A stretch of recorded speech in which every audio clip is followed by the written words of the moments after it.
आपकी सलाह के लिए, आपके फीडबैक के लिए। आज जो हम चर्चा करने जा रहे हैं बहुत ही मौलिक विषय है, बहुत ही कंटेम्प्रेरी सब्जेक्ट है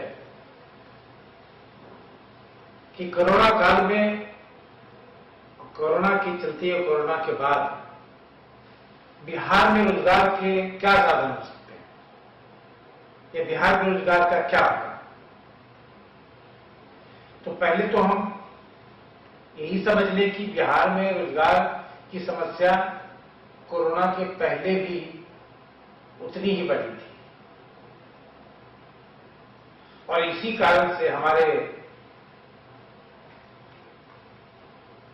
मजदूर बंधु लोग, हमारे गांव भर के लोग दूर दूर तक जाकर के रोजी रोटी की खोज में अपना घोंसला, अपना रंग बसेरा बनाते थे। आज कोरोना के चलते वो सब घर वापसी किए हैं या कर रहे हैं। तो ऐसे में रोजगार के क्या साधन होंगे, उनके लिए क्या होगा। अगर हम चाहें, हम सब चाहें, अगर समाज चाहे, अगर सरकार चाहे, तो रोजगार के बहुत सारे अवसर पैदा किए जा सकते हैं। और उसमें सबसे महत्वपूर्ण है, बिहार में वही रोजगार तुरंत पैदा किया जा सकेगा, तुरंत शुरू किया जा सकेगा, जो एग्रीकल्चर पर आधारित हो, जो आदमी पर आधारित हो, जो ह्यूमन स्किल पर आधारित हो, जो एचआर स्किल पर आधारित हो, जो नॉलेज बेस्ड हो, जो इतिहास से संबंधित हो, जो आर्कियोलॉजी से संबंधित हो। ये सब चीजें यहां बहुत तेजी से यहां की जा सकती है, उसके बहुत साधन उपलब्ध है। जैसे पिछला 20 साल कंप्यूटर नेटवर्किंग का, इंटरनेट का, सोशल मीडिया का रहा है। उसके पहले का 20 साल हार्डवेयर का रहा, करीब करीब 90 से लेकर के 2000, 2005, 10 तक हार्डवेयर का धूम रहा। उसके बाद सॉफ्टवेयर का धूम रहा, जो चल रहा है अभी। 2021 के बाद का जो दशक होगा, वो सबसे महत्वपूर्ण जो होगा, वो होगा हेल्थ के लिए, न्यूट्रिशन के लिए, ऑर्गेनिक फूड के लिए, केटू मिल्क के लिए, डेयरी के लिए। अच्छा खान पान, स्वस्थ खान पान, न्यूट्रिशियस खान पान सबसे बड़ी इंडस्ट्री बनकर उभरेगी अगले दशक में और अगले 2-3 दशकों तक। अंदाज है कि 50 लाख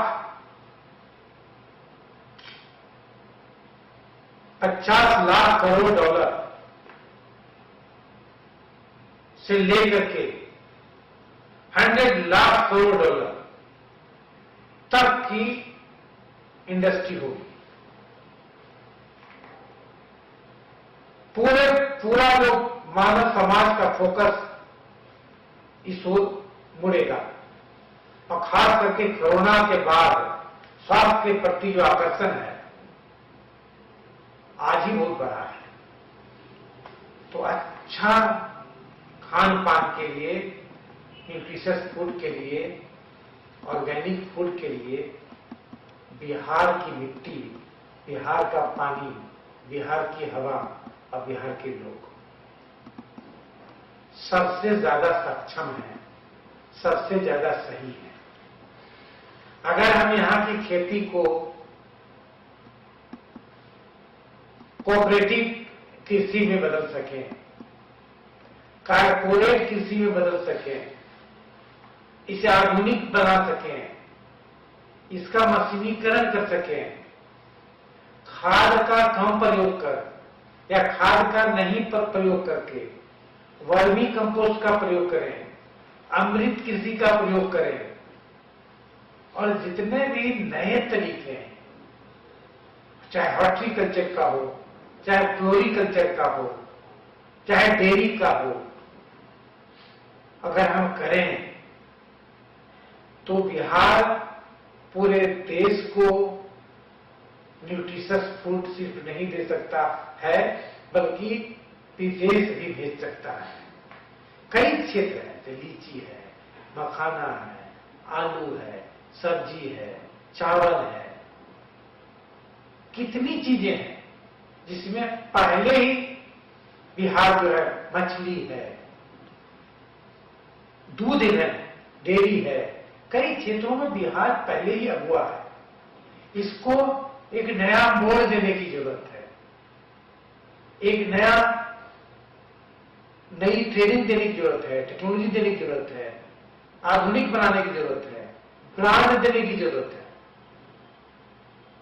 कृषि पर आधारित छोटे छोटे उद्योग, ग्रामीण उद्योग, जो पहले लकड़ी के खिलौने बनाते थे, मिट्टी के खिलौने बनाते थे, और पता नहीं इस तरह कितनी चीजें बनाते थे। हम लोग सब के सब लोग छोटा सा छोटा खिलौना से लेकर के पीन, बद्धी, पूजा के सामान तक चाइना और कोरिया का बना हुआ सामान यूज करते हैं। ये सारा का सारा हमारे गांव में बन सकता है। अगर इज्जत पापड़ इतनी बड़ी संस्था बन सकती है, अगर अमूल इतनी बड़ी संस्था बन सकती है, तो हमारा भी कुटीर उद्योग, हमारा भी ग्रामीण उद्योग बहुत अच्छा कर सकता है। हमारा भी खादी उद्योग बहुत ही ज्यादा अच्छा कर सकता है। जरूरत है उसको दिशा देने की, जरूरत है उसकी दशा में सुधार की, जरूरत है उसमें आधुनिकीकरण करने की, और ये इतना बड़ा रोजगार पैदा कर सकता है। दूसरा एरिया है शिक्षा का। शिक्षा का सिर्फ कोटा, जो एक कोटा सिर्फ है राजस्थान का, जिसमें 30,000 से 40,000 करोड़ का टर्नओवर है एक कोटा में, और वहां बच्चे से लेकर के टीचर तक, मेष चलाने वाले से खुर्चा चलाने वाले तक 70-80% लोग बिहार के हैं। बिहार के बदौलत कोटा कोटा है। हम भी अपने बिहार में खासकर उन स्थानों पर जहां कृषि योग्य भूमि कम है, भूमि बंजर है, वैसे इलाकों में लोगों को फैसिलिटी दे करके शिक्षा का केंद्र बना सकते हैं। जैसे जमुई हो सकता है, रजौली हो सकता है। ऐसा बहुत एरिया है जहां की जमीन उतनी उपजाऊ नहीं है, उसको हम लोग इन कामों के यूज कर सकते हैं। शिक्षा का हब बन सकता है, और एक अच्छी कोचिंग जो है कितना रोजगार पैदा करता है। और कोचिंग की एक बात है, नए समय में नए स्किल्स, कोरोना के बाद, कोरोना के चलते नए स्किल्स का बहुत डिमांड होगा, जिसमें digital, online teaching, online medical advice, telemedicine, online training, online skilling, online लोग योगा, कराटे और कुंफू सीख रहे हैं। तो इसके सीखने के लिए बहुत सारी डिमांड होंगे। इंटरनेट का डिमांड होगा, फाइबर का डिमांड होगा, वेबसाइट बनाने का डिमांड होगा, ब्लॉग बनाने का डिमांड होगा, साइट डिजाइन करने का डिमांड होगा, वीडियो एडिटिंग करने का डिमांड होगा, मार्केटिंग फनल बनाने का डिमांड होगा, डिजिटल मार्केटिंग का बहुत डिमांड होगा। पहले डिजिटल मार्केटिंग एक मार्केटिंग था, अब डिजिटल मार्केटिंग मेन मार्केटिंग होगा, सोशल मार्केटिंग का डिमांड होगा। तो ये सब स्किल्स हमारे यहां युवाओं की संख्या बहुत बड़ी है। 25 साल 30 साल के बच्चों की संख्या हमारे यहां करीब 45-50% है, और वो लोग एकदम रेडी हैं। इसमें बहुत लंबी ट्रेनिंग की जरूरत नहीं है। इसमें 3 महीने से 6 महीने की ट्रेनिंग में लोगों को रोजगार के लिए हम लोग तैयार कर सकते हैं। तो ऐसी ट्रेनिंग का सेंटर्स डेवलप करें। अगर हम ऐसे ट्रेनिंग का कोचिंग सेंटर के हैं, स्किलिंग सेंटर के हैं, ऑनलाइन स्किलिंग के साधन तैयार करने के हैं, अगर हम करें अपने बच्चों के लिए, अपने लड़कों के लिए, तो सिर्फ हमारे बिहार के लिए उपयोगी नहीं होगा, पूरे देश में लोग फैलेंगे, पूरे देश में सर्विसेज देंगे। क्योंकि ऐसी मान्यता है और इस सत्य भी है कि बिहार के जो स्टूडेंट्स हैं, जो युवक हैं, युवतियां हैं, उनकी जो कार्य क्षमता है, उसको जो मानसिक क्षमता है, वो बहुत ही अच्छा है। उनको अगर 3 महीने से 6 महीने की स्किलिंग की ट्रेनिंग दे दें, नॉलेज दे दें, they can fly, they can do wonders and sky the limit. और डिजिटल के क्षेत्र में डीप नॉलेज से ज्यादा टेक्नोलॉजी के नॉलेज की ज्यादा जरूरत है। अभी अधिक से अधिक काम जो है ऑनलाइन हो रहा है, मीटिंग्स हो रहे हैं, जूम पर हो रहे हैं, गूगल पर हो रहे हैं, माइक्रोसॉफ्ट पर हो रहे हैं, और ये जरूरत हो जाएगी। अब 50%, 60%, 70% काम जो है इस तरह से होंगे। इसके लिए इंफ्रास्ट्रक्चर, इसके लिए सिस्टम खड़ा करना, इसके लिए जितने भी मशीनरी का उपयोग करना, उनको इंस्टॉल करना, इसकी ट्रेनिंग हम बच्चों को दे सकते हैं, अपने लोगों को दे सकते हैं। और इसकी ट्रेनिंग कितने दिन में होगी? 2 महीने, 3 महीने, 6 महीने में होगी। 6 महीना में अगर हमारे जितने शिक्षा के संस्थान हैं, जितने हमारे एक सामूहिक संस्थाएं हैं, जितना सेल्फ हेल्प ग्रुप है, जितना एनजीओ है, जितनी सरकारी संस्थाएं हैं, जितने सरकार के डिपार्टमेंट हैं, अगर 1-1, 2-2, 4-4 बैच भी चलाएं, तो हम एक बड़ी संख्या में डिजिटल फौज तैयार कर सकते हैं। और ये रोजगार का साधन सिर्फ बिहार में नहीं, पूरे देश में इनको स्कोप देगा। एक नया वेव आएगा। जो बिहार के बच्चे जाते थे सिर्फ मजदूरी करने के लिए अनस्किल्ड लेबरर के रूप में, वो स्किल्ड प्रोफेशनल के रूप में जा सकते हैं।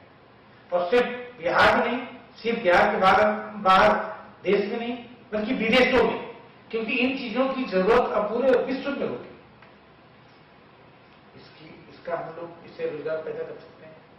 मेडिकल एंड हेल्थ, नर्स की जरूरत, कंपाउंडर की जरूरत, केयर टेकर की जरूरत, पैरामेडिक्स की जरूरत, दिव्यांगों को देखभाल करने वालों की जरूरत, डॉक्टर्स की जरूरत,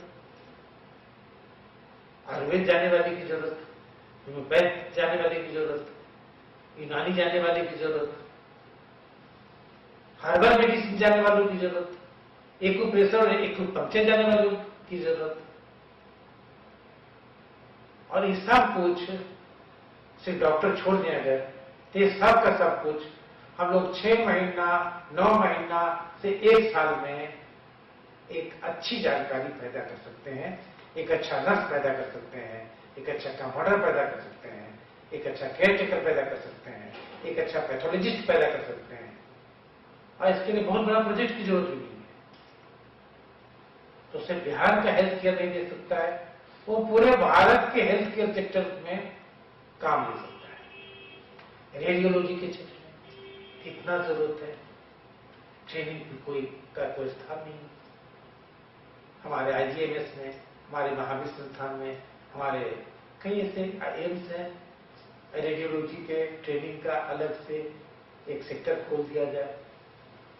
आपातकाल के लिए 6 महीना, 8 महीना, 9 महीने की ट्रेनिंग भी दी जाए, कितना रोजगार पैदा हो सकता है। हमारा पॉपुलेशन जब ज्यादा होता है तो एक बात हम समझें, हर आदमी को 10 तरह की सेवा की जरूरत होती है।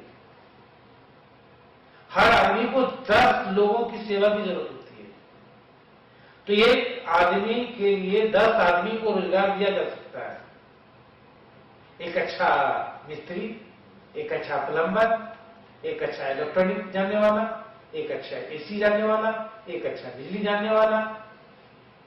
आप सोच कर देखें, एक अच्छा लॉन्ड्री वाला, एक अच्छा हेयर कटिंग करने वाला,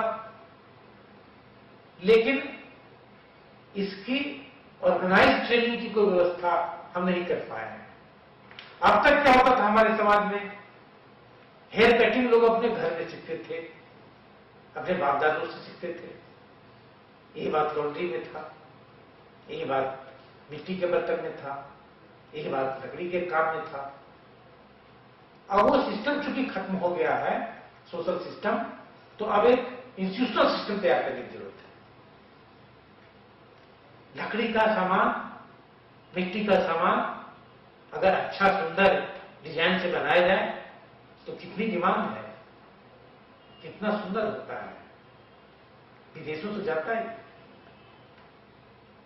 कितने रोजगार के साधन पैदा किए जा सकते हैं, इतने रोजगार के साधन पैदा किए जा सकते हैं। ड्राइवर की कितनी जरूरत है, गाड़ी ठीक करने वालों की कितनी जरूरत है, और कहां मिलते हैं।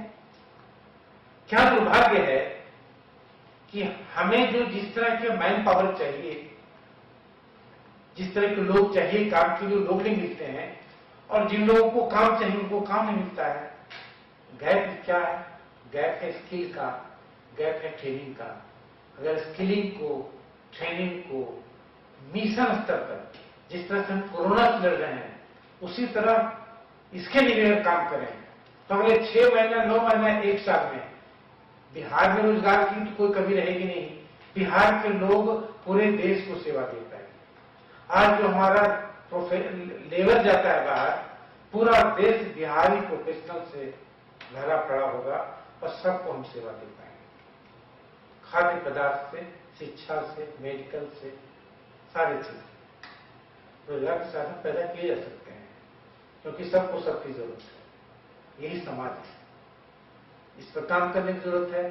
सामाजिक स्तर पर भी, मानसिक स्तर पर भी, सरकार के स्तर पर भी। सिर्फ सरकार से या सिर्फ समाज से अलग अलग नहीं हो सकता है।